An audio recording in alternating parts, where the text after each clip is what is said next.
Oh, it started, didn't it? Look at that. Sometimes I push a button and it gets going. Okay. So I wanted to, so I've had a couple of weeks of just kind of chaos and I haven't quite kept up with everything.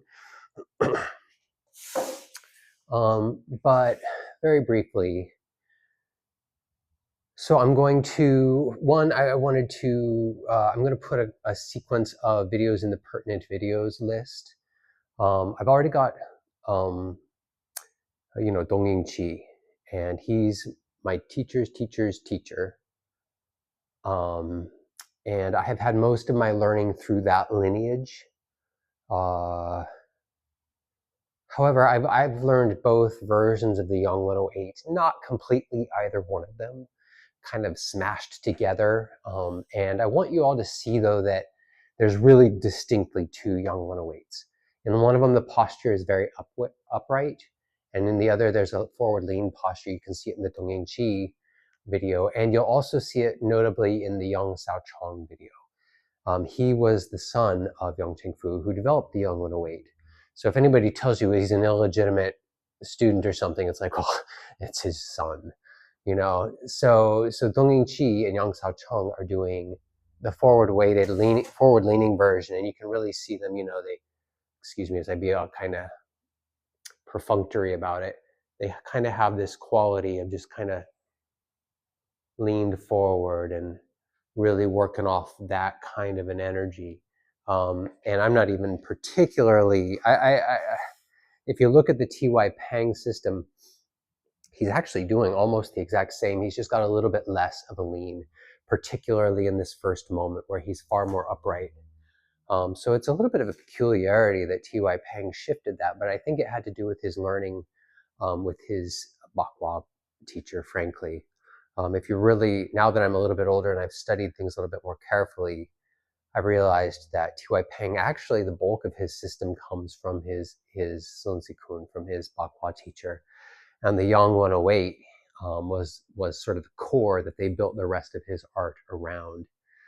So anyway, I want you to see that there's very distinctly a few of these things. And I want you to see, like, for example, that Chen Mengqing, he changes the form. He's not only is he an upright version of the form, but like he just straight up changes it. There's a lot that could be said about Chen Menqing. I really think he's profoundly overrated in the West, and I'm going to catch flack from anybody who hears me say that that's more of a Tai Chi person. But if you go watch his videos, it's actually kind of bizarre to watch. He's very just okay at his swords work. His striking is actually kind of laughable if you dig around through his videos enough. He is very, very good at launching people. Basically, during push hands, he's very good at just driving them and shoving them forever across. So he is very, very good at a sequence, a certain little piece of Tai Chi. So I don't think one should knock on him too much. But it's worth saying, he changed the form, and he's much more famous here in the West than he ever was in China. So I'm going to find a few of these videos. The Fu Song Wen, who inherited the Young 108 form, I'm going to throw up his version of the form. He's very upright version of it, and you can see that his pictures look almost exactly like Yang Chengfu.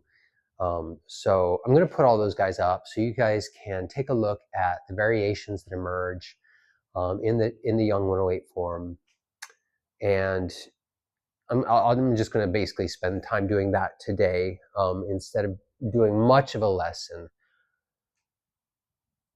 I did want to just revisit for one moment intellectually, though, so second part of this video, but I wanted to really come back around on these basic tendon changing things and the basic concept of tendon changing. If I had a dumbbell in this hand and I practiced building every single day, but I did nothing in this hand, you would see a profoundly different arm over here than over here. And that is the beginning of the kinds of thought we're talking about in tendon changing. We want to create symmetry with what we're doing. So like when you hear me say, make sure you get those feet parallel, I mean it. Like you're building your posture from the ground up. Do not neglect to do it correctly, or you will be creating a worse posture, or at best, another version of bad posture. So really get those feet correct when you're doing it. Proper stance, width, and depth, and I've talked a bit about the complications of finding what those exactly are for you. Secondarily, you're trying to develop an internal posture and an internal shape with all of these that transcends merely the techniques. You learn to get that posture really erect, and then you take it into the form, right? You don't just be like, okay, I'm going to start the form and maybe I'll figure out how to get my posture erect eventually. You might not. So as you practice the tendon changing, you really want to be aware that you're both stretching and strengthening. You sink down in here, you're building up some endurance here, and you're building a shape through your entire body. And the more time you spend in that shape, the more your body is going to reflect that shape. And so between the stretching and the strengthening, obviously in our system, we're kind of trying to prepare you for a martial experience as well.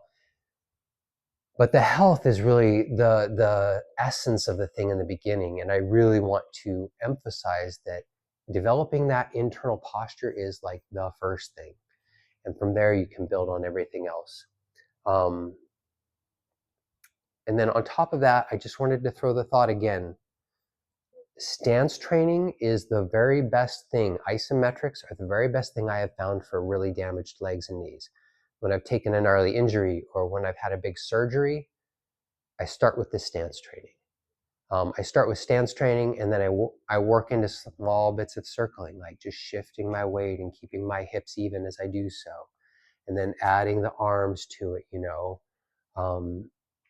and so I build on those things piece by piece from that place of great damage, starting with those isometrics. Now, isometrics aren't the very best for building up big muscles, but what they are good for is developing your mitochondria. So think endurance. You can develop some pretty good endurance doing stance training. After an hour of solid stance training session, your legs will be trembling. It's quite the experience. And in regards to the bakwa, that's the very best stuff I've found for my spinal injury. Now, I want to reiterate that there is definitely, you should go and talk to your surgeon or your doctor and stuff before you start exploring this extreme spinal twisting, because that's the kind of stuff that can harm you. But my own safety experience has been that if I'm really here, I'm really lengthening this posture through here as I turn, then it helps me. I'm getting little adjustments right here. You can see my hand. I triangulate with my hand to feel what's going on in there, so you can see me touch. That's me literally just feeling these little pops happening as my spine falls into a better shape, just because I was exploring turning my belly button here. So I wanted to reemphasize a little bit of the safety on the twisters, and to recommend also that you don't have to do let's say I'm doing this posture here. So I'm walking the circle. We'll say it's a big circle, so my feet are basically parallel here, but I'm turned here and I'm doing this one. So this is a tendon changing version of the thing. The actual more martial one doesn't require that twist, and so you might actually prefer just to reach out and look down your hands and not have as big a big twist in this little section. The big twist in this little section helps create the tendon changing necessary to create a nice smooth spiral top to bottom. So it is very helpful. So I just wanted to revisit those thoughts really quick, let you know that I'm throwing up some videos. Tendon changing, one final thought. If you were to take a tendon changing exercise and do it about 10 minutes a day for about 3 years, your body will become that shape. It doesn't take infinite amount of study. It just takes consistency over time. And that's basically all of fitness, all of health, all of the physical world of exploration. Is you just got to keep practicing and keep going. So I wanted to revisit some thoughts on those points because what we're going to do now is we're going to move away from tendon changing concepts. We're going to come back to that later. But what I want to do in the next videos is just focus on movement quality. And there's a lot that can be said about that. So I'm going to kind of try and break it down into piece by piece by piece, 5-minute videos. But I just wanted to use this one as a segue to just kind of talk about the importance of the exercises that I have set up that are really life changers for me personally. Yeah, so not really an exercise video, just reiterating a few thoughts. I am going to come back around on some of the Bakwa solo exercises because I have worked out what the final 2 stances were supposed to be. I've managed to find some people. So we'll come around, and there's a handful of basic exercises from Bakwa that are very similar to the Tai Chi ones, and we're going to work on all of those in the next section. So a lot of tendon changing and basic exercises in the next section. But this next, or the section following what we're about to do. So anyway, kind of just some thoughts to consider as you're practicing those tendon changing exercises. You know, in some bakwas, you literally walk the circle just one direction for a year, hour a day, then turn around and do it an hour a day the other way. And you've got this tendon changing that gets going. I personally think that's a little bit pedantic, but I wouldn't knock it if you're really trying to develop that tendon changing really quick. I also would stay with practicing bilaterally. I'm not really sure why sticking on one and then for another year the opposite direction. I'm not sure what their interest is there, but I would recommend switching that up. But anyway, so just a quick segue video. Let you know there's a bunch of videos that I'm going to put on tonight that you can check out that'll help you dial in on the form. I'm going to also throw up, there's this really fantastic Tai Chi guy. His YouTube channel is called Phoenix Mountain, I think. I'll put up at least one of his videos so you can find him. One of the best Tai Chi guys I've ever seen. So he's worth checking out. Yeah, so yeah, just a brief drive-by, lots of chatter, but I'm sure it will be helpful to look at those videos. So thank you.